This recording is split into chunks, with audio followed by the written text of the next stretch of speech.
الحمدللہ والصلاة والسلام علی رسول اللہ، اما بعد۔ شرک انتہائی خطرناک عمل ہے۔ شرک کی خطرناکی کا بیان قرآن و حدیث میں بے شمار جگہوں پہ آیا ہے۔ چند باتیں ہم آپ کے سامنے رکھتے ہیں۔ سب سے پہلی بات تو یہ ہے کہ شرک سب سے بڑا گناہ ہے۔ اللہ کے نبی کریم صلی اللہ علیہ وسلم نے فرمایا، اکبر الکبائر الاشراک باللہ، بڑے بڑے گناہوں میں سے سب سے بڑا گناہ ہے اللہ کے ساتھ شرک کرنا۔ آپ جتنے گناہوں کا تصور کر سکتے ہیں تصور کیجئے، ان میں سب سے بڑا گناہ شرک ہے۔ زنا گناہ ہے، شرک زنا سے بھی بڑا ہے۔ قتل گناہ ہے، شرک قتل سے بھی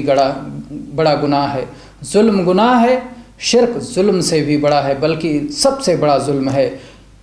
چوری، ڈکیتی، زیادتی، سود، رشوت، حرام خوری، جتنے بھی گناہ سوچ سکتے ہیں آپ، شرک سب سے بڑا ہے، کیونکہ شرک اکبر الکبائر ہے، بڑے بڑے گناہوں میں سے بڑا۔ اپنی ماں کے ساتھ زنا کرنا گناہ ہے، اللہ کے ساتھ شرک کرنا اس سے بھی بڑا گناہ ہے، اس لیے کہ یہ اکبر الکبائر ہے، وہ کبیرہ ہے اور یہ اکبر الکبائر ہے۔ تو جتنے گناہوں کا آپ تصور کر سکتے ہیں،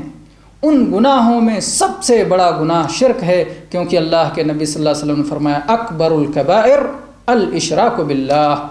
بڑے بڑے گناہوں میں سب سے بڑا گناہ اللہ کے ساتھ شرک کرنا ہے۔ تو میرے بھائیو، کتنا خطرناک عمل ہے شرک۔ ایسے ہی میرے بھائیو، شرک وہ عمل ہے کہ نہ صرف خود خطرناک ہے، بلکہ دوسرے نیک اعمال کو بھی برباد اور رائیگاں کر دینے کا سبب ہے۔ چنانچہ سورہ زمر آیت نمبر 65 میں اللہ تبارک و تعالیٰ نے ارشاد فرمایا، وَلَقَدْ أُوحِيَ إِلَيْكَ وَإِلَى الَّذِينَ مِن قَبْلِكَ لَئِنْ أَشْرَكْتَ لَيَحْبَطَنَّ عَمَلُكَ وَلَتَكُونَنَّ مِنَ الْخَاسِرِينَ، کہ اے جناب محمد الرسول اللہ صلی اللہ علیہ وسلم، آپ کی طرف بھی اس بات کی وحی کی گئی، اور آپ سے پہلے جتنے انبیاء کرام گزرے سب کی طرف اس بات کی وحی کی گئی تھی کہ اگر آپ شرک کریں گے، یعنی ہر نبی کو مخاطب کر کے کہا گیا تھا کہ اگر آپ شرک کریں گے آپ کا عمل برباد ہو جائے گا اور آپ خسارہ اٹھانے والوں میں سے ہو جائیں گے۔ لئن اشرکت،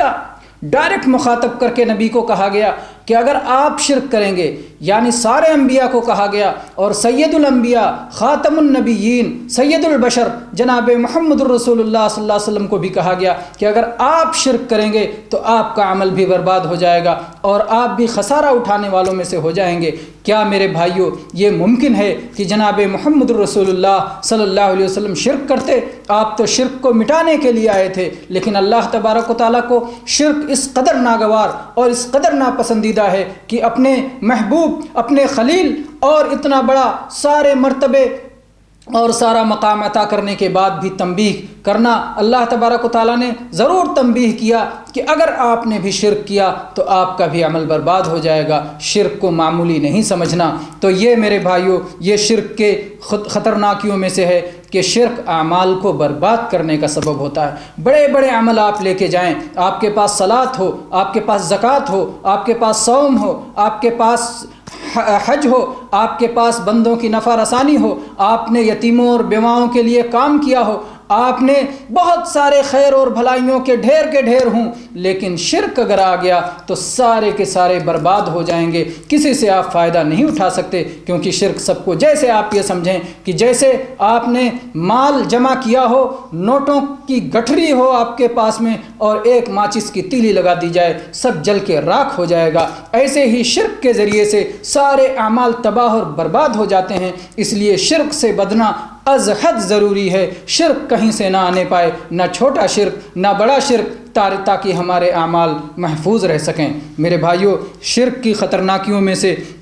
ہم یہ بھی دیکھتے ہیں کہ یہی وہ عمل ہے کہ جس کے بارے میں اللہ تبارک و تعالیٰ نے اعلان کر دیا ہے کہ اس کو کرنے والے کی معافی نہیں ہے توبہ کے بغیر۔ اگر کسی نے شرک سے توبہ نہیں کیا تو اس کی معافی نہیں ہوگی، باقی گناہوں پر توبہ کے بغیر مر گیا تو بھی اللہ تعالیٰ چاہے تو معاف کر سکتا ہے، اللہ چاہے تو اسے معاف کر دے گا، اس کی مشیت کے تحت ہے، لیکن شرک کو اللہ نے اپنی مشیت کے تابع نہیں رکھا، اس کے بارے میں اعلان کر دیا کہ میں اسے قطعاً معاف نہیں کروں گا اگر تم توبہ نہیں کرتے۔ اللہ تبارک و تعالیٰ نے سورہ نساء کی آیت نمبر 48 میں ارشاد فرمایا ان اللہ لا یغفر ان یشرک بہ ویغفر ما دون ذلک لمن یشاء، اللہ تبارک و تعالیٰ اس بات کو کبھی معاف نہیں کرے گا کہ اس کے ساتھ شرک کیا جائے، اور اس کے کمتر اس جو بھی گناہ ہیں اللہ جس کے لیے چاہے معاف فرما دے۔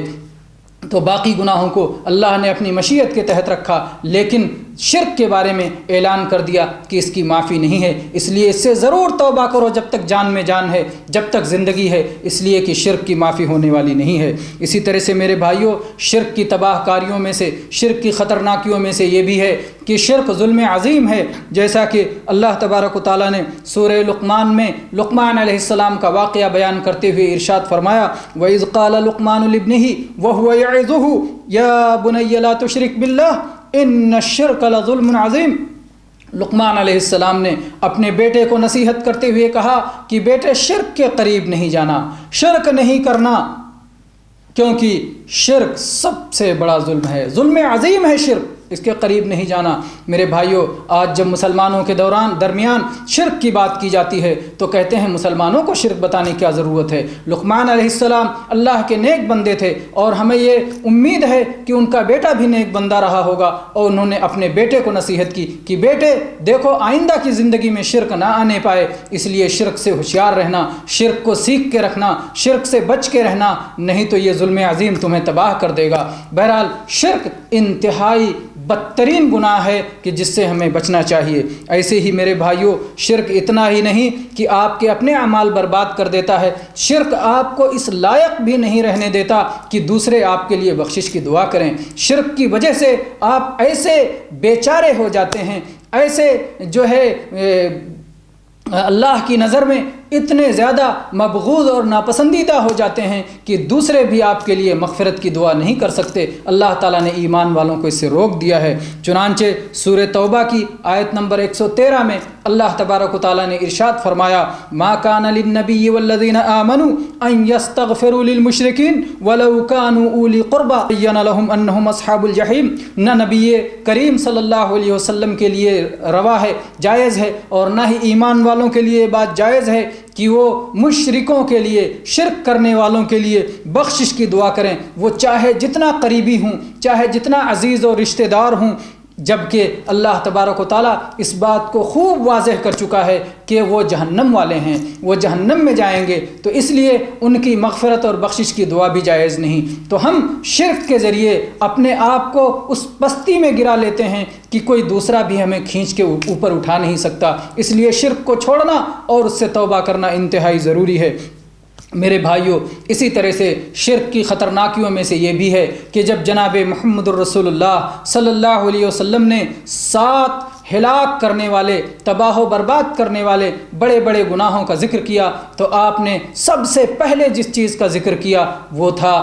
اللہ کے ساتھ شرک کرنا۔ آپ نے فرمایا اجتنبوا السبع الموبقات، 7 ہلاک کرنے والی چیزوں سے بچو۔ سب سے پہلی چیز الشرک باللہ، اللہ کے ساتھ شرک کرنا، اور اس کے بعد آپ نے باقی چیزوں کا ذکر فرمایا۔ میرے بھائیوں، اسی طرح سے شرک کی بہت بڑی خطرناکی یہ ہے کہ شرک کرنے والا ہمیشہ ہمیش کے لیے جہنمی ہو جاتا ہے، جہنم سے نکلنے کا اس کے لیے کوئی راستہ نہیں ہوتا، جیسا کہ سورہ مائدہ کی آیت نمبر 72 میں اللہ تبارک و تعالیٰ نے ارشاد فرمایا انہ من یشرک باللہ فقد حرم اللہ علیہ الجنہ ومأواہ النار وما للظالمین من انصار۔ جو شخص اللہ کے ساتھ شرک کرے گا، اللہ تبارک و تعالیٰ نے جنت کو اس کے اوپر حرام کر دیا ہے، جنت میں وہ داخل ہی نہیں ہو سکتا۔ شرک کے ساتھ جنت میں داخل ہو جائے ایسا ناممکن ہے، اللہ نے اس بات کا اعلان کر دیا ہے، اور اس کا ٹھکانہ اللہ نے جہنم بنا دیا ہے، وہ جہنم سے نکل نہیں سکتا۔ جہنم میں ٹھکانہ بنا دیا، جہنم میں سے نکل نہیں سکتا، جنت کو حرام کر دیا، جنت میں داخل نہیں ہو سکتا۔ وما للظالمین من انصار، اور مشرکوں کا کوئی مددگار نہیں ہوگا،